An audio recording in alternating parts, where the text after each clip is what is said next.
Yeah.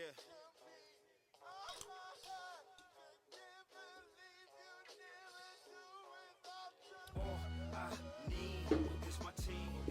Couple bitches in a pocket full of cream. That's right. Yeah. It's your boy Gully. And you now in Tuna Room 1231. Brought to you by LSO ENT. And we are back for another episode. And shout out to everybody that actually takes the time out to listen to the episodes, because you guys may or may not know I do this for the fun of it. I love talking shit, and I'm into a lot of different things.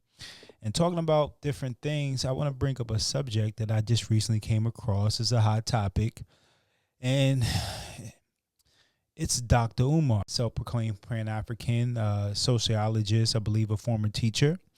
He's done amazing things, but Dr. Umar was supposed to open up a school. He crowdfunded over $1 million, bought 2 schools for, I believe, $400,000. Now, I bring this up because recently the school has been set up for auction due to taxes not being paid on the school and the school basically being abandoned. I find this very fascinating and interesting because you have these leaders, whether they choose to be leaders or not, who are prominent figures in the black community, and they say they are going to help, but in actuality, we're being exploited again. We've seen the Europeans do it to us.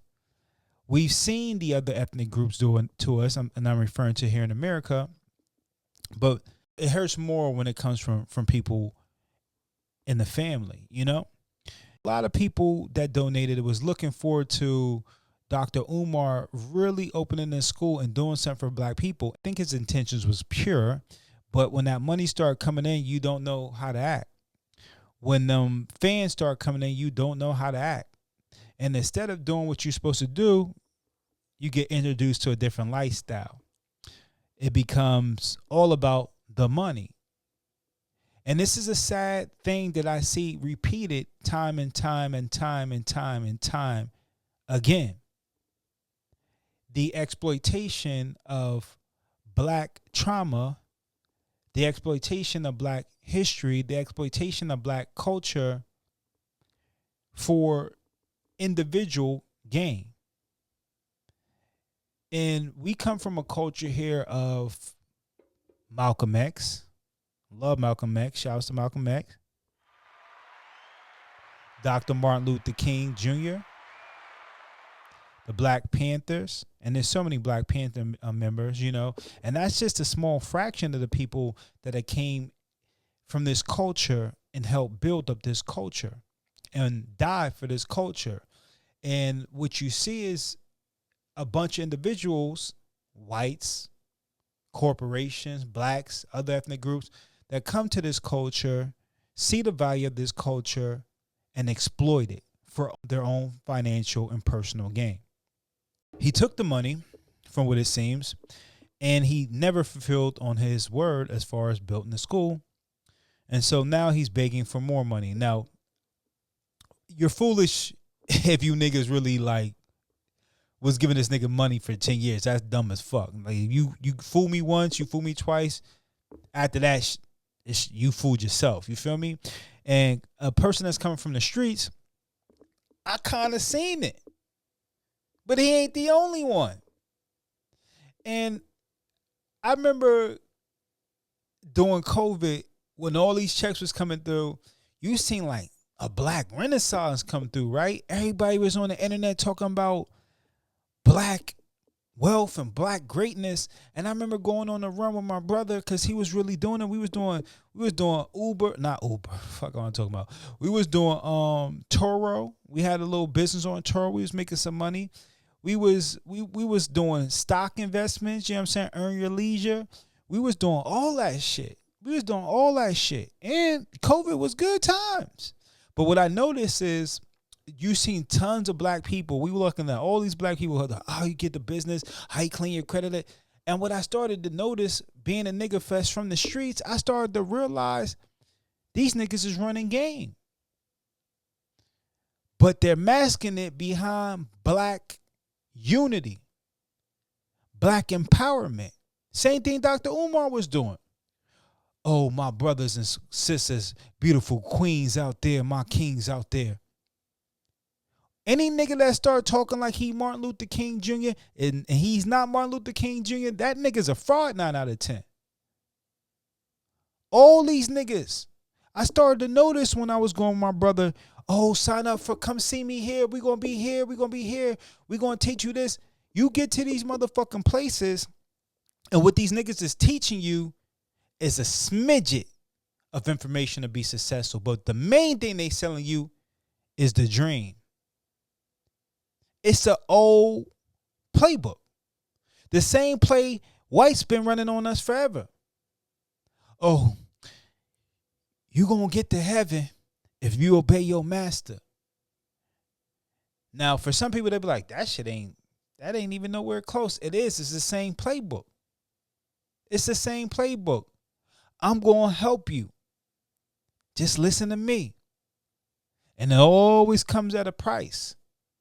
Dr. Umar got over $1 million. And I ain't mad at the nigga skimming off the top a little bit. I probably would have skimmed off the top too, but I would have got the job done. You feel me? This nigga ain't get the job done. He took over 600,000 and ain't get the job done. And now you out there begging on the internet for money. And now you talking about women, you can have a date with me for $500. Donate $500 to the school. You can have a date with me. We can go anywhere you want to go. It's going to be on me. Nigga, what kind of reverse psychology pimp shit you think you on? And it's crazy because the internet make niggas really think they built like that. You not built like that, nigga. Did you look in the mirror? Y'all niggas be looking at them likes and comments way too hard and believing this is reality, nigga. Did you look in the fucking mirror? You built like that? You not built like that, nigga. Only a fool gonna give you money. Your ship is drowning. They froze your bank accounts. You know why they froze your bank accounts? Because you scamming, my nigga. I know a scammer. I'm from the streets too. I ain't do all the shit other niggas be doing, and I don't care to do it. But I know a scammer when I see a scammer, nigga. So I would go on these tours with my brother, and I'm like, yo, I tell my brother, I'm like, yo, these niggas is selling you hope. And I'm listening to these podcasts, and I'm like, yo, these niggas give you tidbits of information. And I'm not saying niggas gotta give the game for free, because they say the game is to be sold, not told, and I get it. But don't hide it behind black empowerment. Don't play on black trauma for your financial gain. Keep it 100, my nigga. Niggas will still follow you. If you like earn your leisure, we was getting game from Ian. You know what I'm saying? He was telling us what stocks to get. Cost us a little bit bread, but he was telling us what stocks to get. But don't say it's black empowerment if it gonna cost me 10, 20, 30,000 to get into the group to learn something, because black people are impoverished. A good bit of us. Most Americans are impoverished. But black people, we are at the bottom of the totem pole most of the time, because that's how society's structured, due to racist laws, due to injustice, due to redlining, et cetera, et cetera.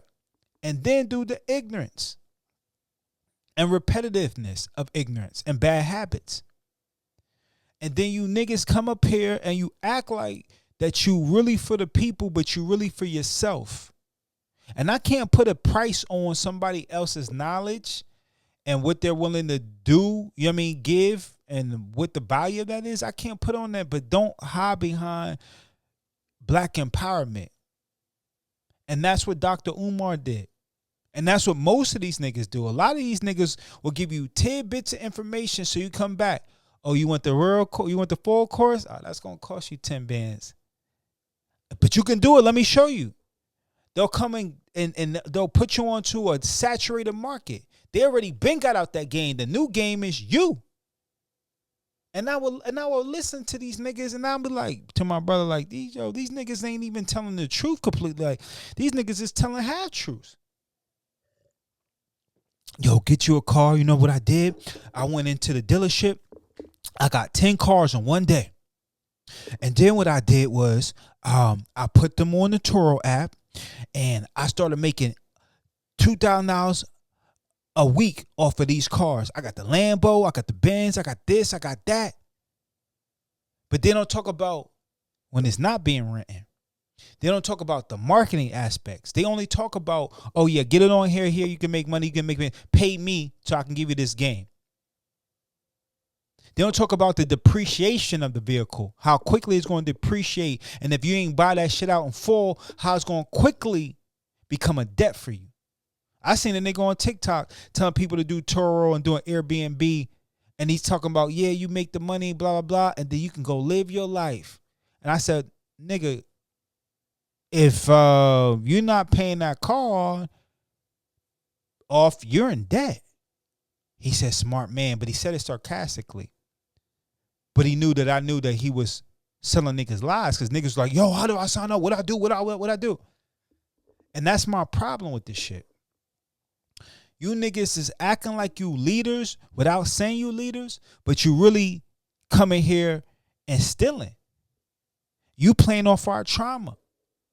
You coming to take the culture for your own financial gain. There's nothing wrong with making money off the culture, because white people been extorting us for our culture forever.